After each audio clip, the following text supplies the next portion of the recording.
What's up, everyone? Welcome back to the FIBO recaps. Got a whole playlist with these in if you want to revisit some teams we've looked at and just see how we thought they were doing in the preseason, evaluating, talk about some things that got right, talk about some things that got wrong, and kind of close the season now that ELF is done.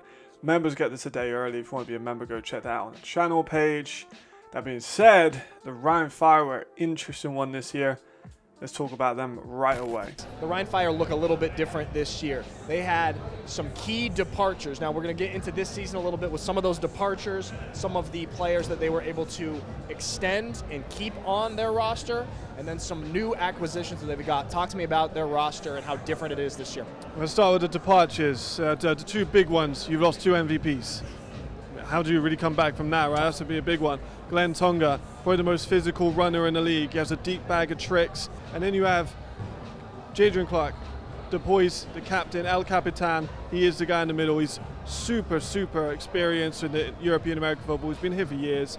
You could absolutely feel that the Rhein Fire missed Jadrian Clark and Glenn Tonga all the way through the season. At the end, they kind of picked up a little bit, but always felt like they were running the same thing that they were with those guys with a very different toolbox. Like Chad Jeffrey, I do go on in this video later, say that Chad Jeffries and Jadrian are very different players. That's very true. And they brought in Scott, who was very different running back to Tonga. It kind of felt like they were trying to use him the same way they used Glenn. It's very different. They did use him as a receiving back later, had a lot more. But their offense was really slow to start the year. It took them a while to get clicking. Got a couple low scoring wins. Their defense was really good. Again, I go on that later. But the weapons they had, the scheme wasn't so good early. They ended up moving on from their offensive coordinator. And they got Rohat in, who actually did a very good job. I do think, just while I'm on the topic, I think he has the best chance of being a fantastic offensive coordinator out of a lot of the players that have played in the ELF. You know, he's been around Jadrian, he's been around Chad, he's been around Andrew, all these great offensive minds, Fred Armstrong as well. I would like to see him continue as the offensive coordinator for the Rhein Fire. I think he did a good job, and I would like to see him maybe retain that into the ELF or EFA or whatever we get. But then you look into who is extended within the Rhein Fire. Who's coming back for this next installment? Sven Bedenbach, one of the best offensive tackles in Europe.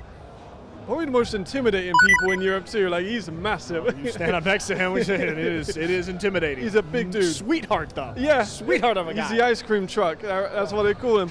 You got Murray Williams, one of the best safeties in Europe. Multiple-time All-Star, multiple-time champion. Not only with Rhein, but also with Frankfurt. He's going to be that ball hawk in the secondary. He can intercept a plane out of the sky. It doesn't matter. He can do it. And then, who was someone I really like? I want to go a little bit against the grain. A lot of people talk about the Rhein Fire and this and that. I want to talk about Hugo Cagles. Comes in as an all-star last season. Defensive tackle, former Division I athlete in Massachusetts. So this one aged well. All of these guys were all-stars this season. You can debate on whether they should or shouldn't be. And I think there was quite a lot of debate around offensive line. There was a lot of debate around safeties. I remember getting a ton of messages about the safety all-stars and also the defensive tackle position as well. Ton of people saying player X should have been it, player Y should have been it. But ultimately, all three of these guys were all-stars, so you can't really argue that they were successful on their team. You know, Sven is still one of the best offensive tackles. He had a good year this year. He was a first-team all-star, I believe. He had a good year. I don't think he was his career best. I don't think he was as good as he was last season. But I know he was dealing with some sickness in some games, and obviously that clouds it a little bit. Amari Williams, also a all-star this season. I think there was a lot of debate around safety, because safety is just such an in-depth position in Europe, especially where that's mostly where you find the American imports. But Amari, I feel like people didn't see how good Amari was. I'm going to be honest. In the preseason, I sent a message to my group chat with me, the insiders, Jamal, Alex, all the Fourth Down Fiasco guys. Go check all of them out. And I was like, I think Amari's going to maybe have a step down this year. I don't know. I've just got that feeling. Boy, was I fucking wrong. I think people were a little bit surprised he got all-star. He had career high in tackles. He got 3 picks. He got as many breakups he's ever had. He was very good safety on a very good defense. I think he did deserve it. Hugo, also an all-star level season. I think people were a little bit surprised about this one as well, because just defensive tackle, man, so stacked. But he did have 4.5 sacks. He got an interception. Still showed to be one of the brightest sparks at the position. Honestly, I think he could go far if he chooses to carry on playing. I really like him as an E. I don't know if he's going to continue playing this season. I heard rumblings. I don't know if that's official at all, if he's going to continue to play next season. There's a lot up in the arms at the moment of what the fuck's going on with European football. So hopefully we get to see him back. But he had a very, very good year. Jordan Bill, Italian receiver, gets injured with Vienna Vikings last season. A little bit of concern because he said he was going to go play in Italy and try and heal himself back up. I said, he's had good ideas, is it bad? He's going to re-aggravate the injury. No, he looks phenomenal in Italy. He's coming into Rhein in peak condition. And then Chad Jeffries, they're not similar. Him and Clark, they're not that similar.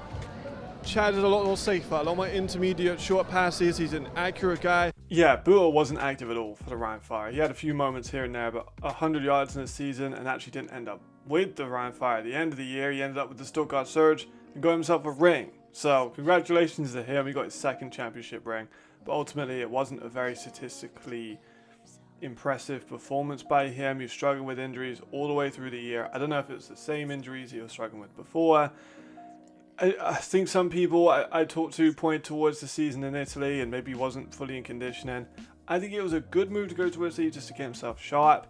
But he is, he's getting to the older stage. He's been in Europe for a long time, not to be rude, but he is a little older aside for a receiver. So he's starting to get hurt a little bit more, but I do hope we get to see him more often. Maybe we'll go to the Italian League again, not sure, but not the best season. But when you win with a ring, can't really complain. Man, I wish Jeffries got a little bit more love during the year, to be honest. There was a lot of Rhein Fire fans calling for him to be cut and released, and I think that was unfair. 27 touchdowns, 4 interceptions, 66% pass accuracy. It was just not built for him at the start. It was very evident. Wasn't his offensive playbook that they were running with at all at the start of the season, and at the end of the year it picked up. He had a more successful season. He started to show more of the Chad Jeffries that we know and love. He had a good season. I want people to know the Chad Jeffries was really good this year, but the start of the season kind of clouded it. People took the rise off Rhein Fire, and all of a sudden you look back, he's got 27-4. Very effective, very efficient, had some big wins, beat Nordic Storm, which was a big win, especially at the end of the year, so we go on a playoff run. So for me, I think he had a good season. His Instagram post made it look like he wasn't coming back to the team next year. Maybe that's a video in itself, new fits. That's a question for the chat. Where do you want Chad Jeffries to play next season? I think, I'm not gonna lie, man, if he went to Prague, that'd be a fucking sick fit. Maybe he replaces Riley in Stuttgart. Not sure if they want to go for an older quarterback. Maybe try and bring someone new in, like a fresh face to that franchise. Not sure. But he's a crafty vet. He's been in Europe forever, and he showed that he can still perform at a high level.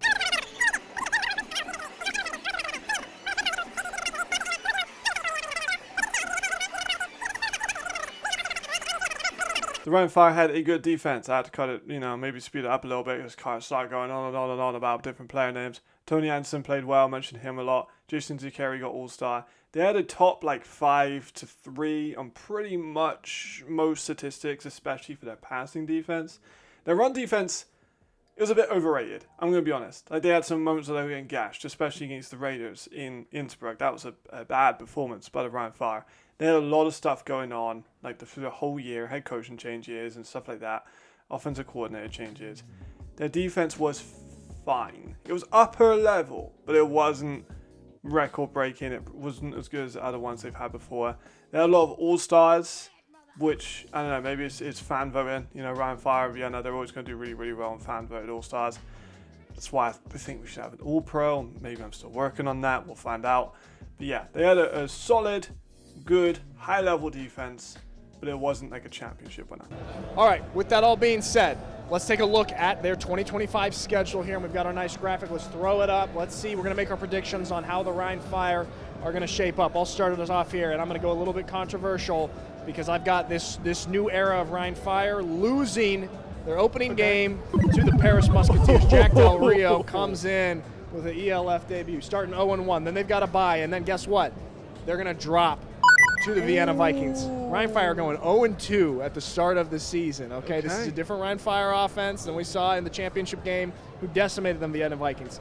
Then, you know what? They're going to get their footing a little bit. Against Paris, they're going to win. Okay, so they split games against Paris. They're going to beat Hamburg.